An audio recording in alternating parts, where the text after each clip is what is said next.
ദേശീയ രാഷ്ട്രീയത്തിൽ ശ്രദ്ധേയമായ ശബ്ദത്തിനുടമയാണ് Shri Sitaram Yechury.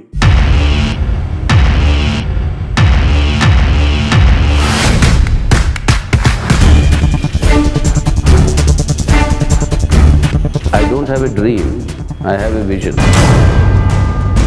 We are implementing what the Supreme Court has delivered. If Muslim women have equal rights under the Indian Constitution, Hindu women don't. The Constitution of India cannot be subverted in the name of faith and belief. A vision is to change the reality. Having different opinions is the life of the party. Let 100 flowers bloom, let 1,000 thoughts contend.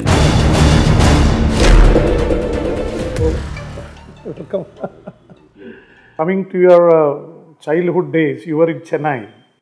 I was born in Chennai. You were born in Chennai. Yeah. But as soon as I was born... That's why you went to Tamil Nadu to have a tie-up with DMK first. No, that is not. You have some kind of a bonding with Tamil Nadu. I would have done it anyway. When the General Secretary would have gone, I'll go to various states. No, but I was born in the Madras General Hospital then, as it is called. But soon after I was born in 52, 54, the process of reorganization of the states began.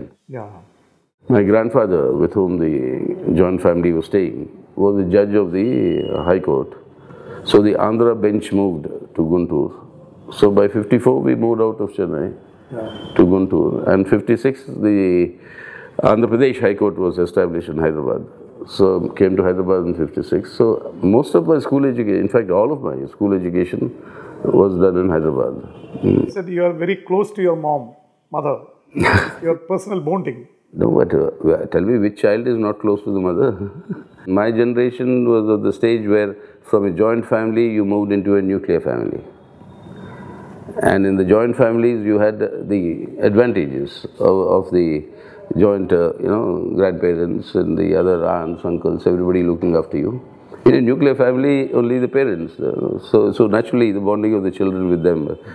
But then that has now become much stronger after that. But mine, I think, was one of the first generations where this thing started happening.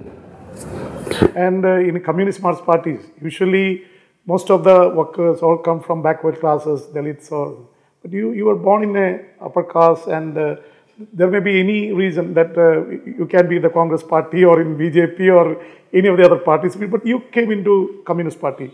What was the force behind? Yeah, the force behind, see, look at all the international leaders of the communist movement or the country's leaders, etc. They come because Marxism has this unique quality that appeals to both the most oppressed illiterate and the most well-read literate, particularly in the earlier generations, were those who had access to education. You are attracted to Marxism either as a revolt against your oppression and exploitation, or as an attraction to the possibility of human intervention in creating a society without exploitation. The process started in the last days of my stay in Hyderabad. I had to leave Hyderabad because of the then Andhra agitation. Your studies in St. Stephen's? Yeah, then I moved to Delhi because my father was transferred here, the government servant. I moved to St. Stephen's to do my graduation, then to JNU for my post-graduation. So in JNU, by that time, from the days from Hyderabad, from the initiation to Marxism, going through, even in Stephen's, you had a radical time at that time. Always in the party, you are termed as a fighter. Last time, maybe a historical decision that your alternate line on having a kind of relationship with the Congress has been defeated in the Politburo, lost in the Central Committee, but in the Party Congress, with a surprise, your line was accepted. So never in the history of Communist Party Marxists that happened. You see, so what's the magic behind? Somebody saying that it is a big wonder. Is it? Big wonder. Wonder. I thought you said blunder. No. That's a blunder that you are not a Rajya Sabha MP and Jyoti Basu is not a Prime Minister. You see, I've said it right then at the Party Congress also, not the victory of one or the defeat of the other. It is the victory for the CPIM and the party emerged united. At that time, remember, the entire media was agog with stories saying CPM will be divided, CPM will be split, CPM will, the two opinions, they cannot be reconciled, etc. But we emerged united. And that was victory for the CPI. Because what did we do? We said that what was ruled out earlier of having no understanding with the Congress, that was removed. We said Congress is a ruling class party. Congress is the initiator of this neoliberal reform process. So fighting these neoliberal reforms, etc., there is no question. I mean, as a ruling class party, that's a party that will continue to fight. But in today's circumstances, we said we cannot, CPM does not adopt a policy of equidistance between the BJP and the Congress. This is how we defined in the party Congress. And the primary objective we defined for ourselves is that to defeat the BJP, it's essential, not only for the unity and integrity of the country, not only for the character of a secular democratic republic, not only for the security and the future of the minorities, but also for the unity of the most exploited classes in order to advance the revolutionary struggle. So therefore, defeating BJP is our primary objective. In any concrete circumstances, what is the danger that is there both for the country, the people, and for our revolutionary movement? Today's conditions, that danger is the continuation of BJP in office. So that has to be removed. For removing that, we said we do not treat the BJP and the Congress as being that we are equidistant from both. This objective has to be achieved. To achieve that objective, there should be a minimization of the division of anti-BJP vote or the maximization of the pooling of anti-BJP vote. So that is what we are seeking through our tactics. So in Tamil Nadu, you have started some discussions with the DMK and Stalin. So what's the outcome? Well, the outcome is that we are now thinking in Tamil Nadu that CPM, and we hope that the other left and the other secular parties will also have some adjustments with the DMK. DMK may have adjustments with the Congress, that's a different matter, but we'll have adjustments with the DMK to ensure that in Tamil Nadu, Modi is defeated in the Lok Sabha and the AIDMK government is defeated in the state. In West Bengal, Trinamool Congress, Mamata Banerjee, is going to have a coalition, with Congress. And you are also, will be having a kind of, maybe. Let us see. So, what is your chances? Will you go with the Trinamool or you will be standing alone? In Bengal, our slogan that we have given is, oust Modi, save India. Oust Trinamool, save Bengal. How can it be done? It can be. Like the slogan we have given in Tamil Nadu. Oust Modi, save India. Oust AIDMK, save Tamil Nadu. And you are saying a mum on Congress. No, I mean, that's what I'm saying. A lot of water will flow in the Ganges. Wait. A lot of changes will happen. And this entire question of Federal Front, Fourth Front, etc., you heard it in the last election also. Okay. Take the case of Aam Aadmi Party. That was this Arvind Kejriwal. And some of the people who are not in the mainstream politics, they came with Anna Hazare, then Anna Hazare went away, but they contested. They could win 70 out of 70, 67 seats. 2 times they came to power in Delhi. But you are a party that is there for many decades, and you can never think of coming to power even in Delhi, not the center. Well, 7 times we came to power continuously in Bengal. Yeah. 5 times we came to power continuously in Tripura. So, I mean, just by winning... Only 3 states you can boast of. The AAP example of winning only Delhi, twice within... But you are losing, you lost in Tripura and Bengal now.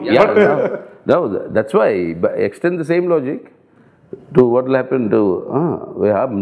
we hope it doesn't happen to AAP, but it can. Don't you think that there is some kind of failures from the party that you are not getting the support of the people, especially in North India? No, you see, there are, of course, weaknesses of the party in terms of a party organization, in terms of party's reach to the people, that we've all discussed and analyzed in great detail. We had, a few years ago, a plenum on our party organization in Calcutta, where we discussed all our weaknesses and done this. But there's one basic issue which needs to be addressed and which is being addressed by us, which is what we have come to an identification, not now, some congresses earlier, that in India today, class struggle stands on 2 feet. One is your economic exploitation. The other is your social oppression, which is caste-based oppression.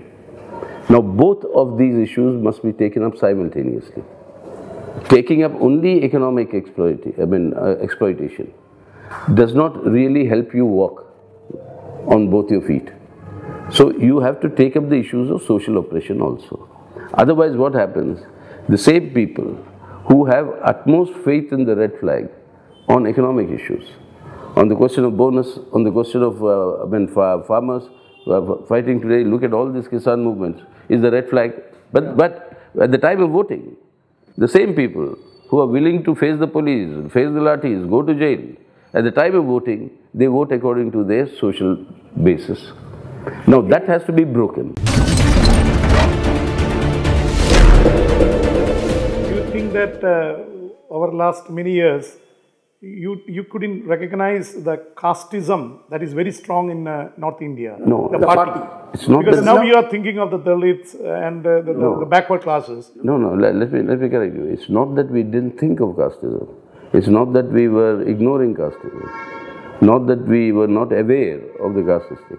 What did not happen is in the struggles to integrate the struggles on economic exploitation with the struggles on social oppression. That integration, that did not take place properly, which we are now correcting.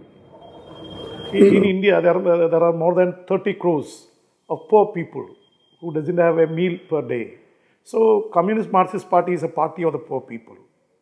So, why you can't reach to these? No, we are reaching them. It's not that we are not reaching. If you get the votes of the 30 crores, that's a big party, then you will come to power. Correct. But it's not that we are not reaching them. But the point is, how do these poor people, I mean, it's more than 30 crores. Yeah. Officially, I'm saying. Officially. Unofficially, it's more. But it is these vulnerable people, these most exploited sections, they are the ones, because for their own survival reasons, are more vulnerable to appeasement that happens at the time of the elections. And let me tell you, today the reality is that the most vulnerable people ask me when I go there, he said, what you're saying is correct. But please tell me, why are elections happening only once in 5 years? I said, they should happen every year. I said, why?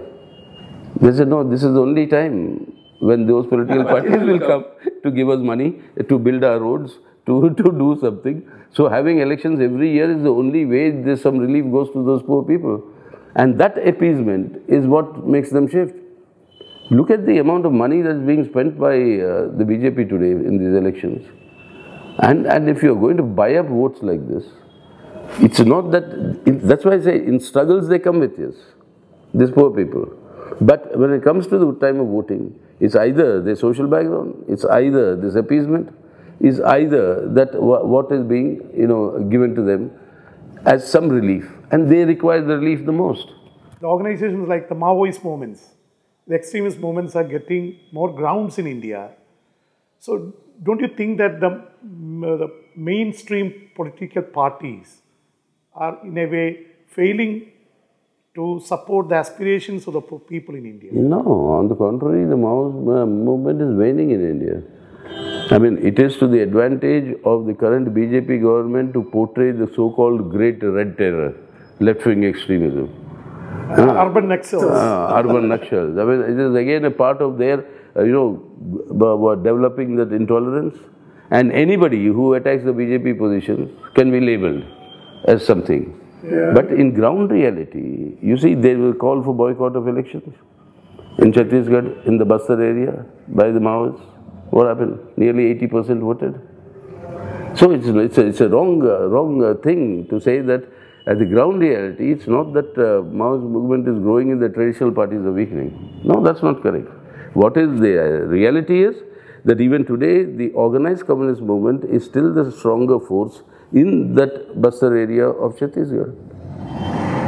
And that is where, if at all the CPI will win a seat, I mean, that is the best chance they have.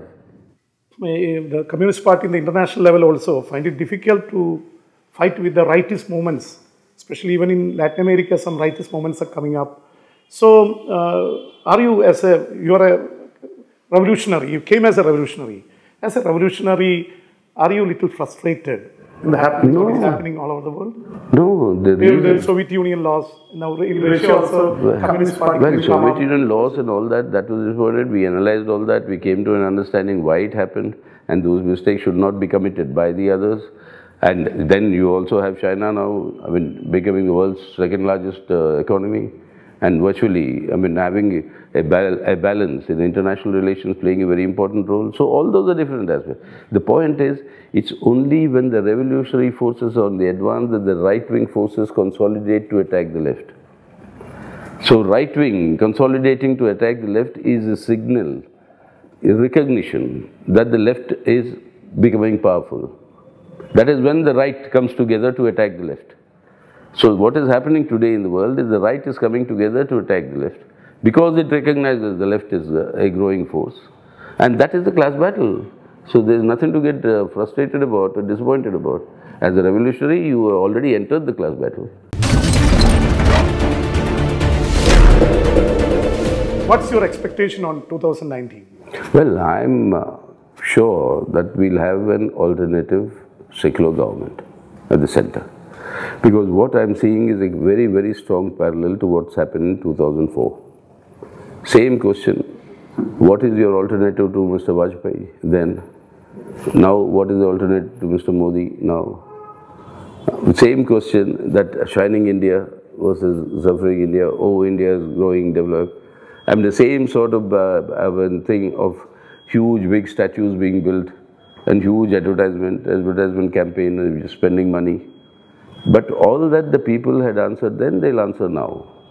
And you will have a alternate secular government. And remember, in India, any formation that formed an alternate secular government always was formed after the elections. Even the NDA, which made Vajpayee the president, the Prime Minister in '98, was formed after election. United Front was formed after election. UPA was formed after election. VP Singh was made Prime Minister by a post-election NFLF understanding. So that is Indian reality. The strength of BJP is that it has one leader, Narendra Modi. But for the opposition, you cannot point out a leader.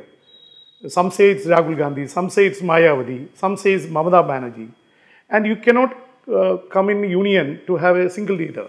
So usually in parliamentary politics, it's a kind of branding that a leader is there. No, you see the presidential form in US. That is the presidential form, not in the parliamentary form. Yeah. But in India, always a stable government gets a kind of support. When Indira Gandhi emerged, Rajiv Gandhi emerged, there was a leader. Listen, even during Janata Dal rule, there was a kind of movement. Same argument media put forward in 2004 saying you don't have a leader, Vajpayee is there. Who is your leader? Yeah. Then who came the Prime Minister? Manmohan Singh. After Jawaharlal Nehru, the only Prime Minister in India to continuously be Prime Minister for 10 years is Dr. Manmohan Singh. Can anything be more stable? So did you not get an alternative then? Do you have a belief in Rahul Gandhi? Why? I mean, the election and the results will throw up. What will happen? Did you even consider, think or imagine that Manmohan Singh will be the Prime Minister in 2004? Did you? No. Exactly. So that is India. You please remember. Don't worry. You will get it. And they say that after Harkishan Singh Sujit, he had a good contact with the Congress party and leadership. Now we have very close relationship with Rahul Gandhi and the Congress party. Not close in the sense. I mean, close relationship means always in the parliamentary politics, that kind of a personal, what you call influence will always work out. In Karnataka, for example, there is a saying, when BJP got more seats, it was you and Mayawati suggested Sonia Gandhi to go for a coalition with Janata Dal. Well, lots of things are said about lots of things. Let's not go into that. It's a kind of kingmaker. But the point is that we as CPIM have come to the conclusion that there are three objectives for us in this election. First, defeat the BJP and its allies. Second, strengthen the left in the parliament. Third, ensure an alternative secular government is formed at the center. As the General Secretary, I am going in pursuance of these three. Thank you. Thank you for the wonderful time you have given. Thank you.